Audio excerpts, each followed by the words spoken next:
मित्रांनो, स्वागत आहे तुमचं आपल्या कृषी अपडेट यूट्यूब चॅनलवरती।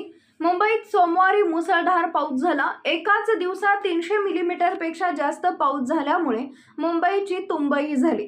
आता हवामान विभागानं मुंबईसह काही जिल्ह्यांना येलो अलर्ट दिलाय। पुढील 3 दिवस कोकण, मध्य महाराष्ट्र भागात मुसळधार पावसाचा अंदाज आहे। तसेच रायगड, रत्नागिरी, सिंधुदुर्ग, पुणे, कोल्हापूर आणि सातारा या 6 जिल्ह्यांना 11 जुलै ते 14 जुलै दरम्यान ऑरेंज अलर्ट दिलाय। तसेच 11 जुलै रोजी येलो अलर्ट या भागात दिलाय।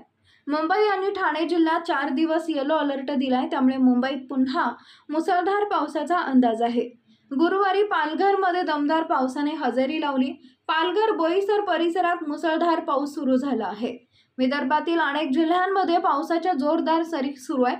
गोंदिया जिल्ह्यात एका दिवसाच्या विश्रांतीनंतर आज पुन्हा पावसाला सुरुवात झाली। जिल्ह्यात जोरदार पावसाच्या सरी बरसल्याने शेतीच्या कामांना आता वेग येणार आहे। यापुढील हवामान अंदाज पाहण्यासाठी चॅनलला सबस्क्राईब करा। धन्यवाद।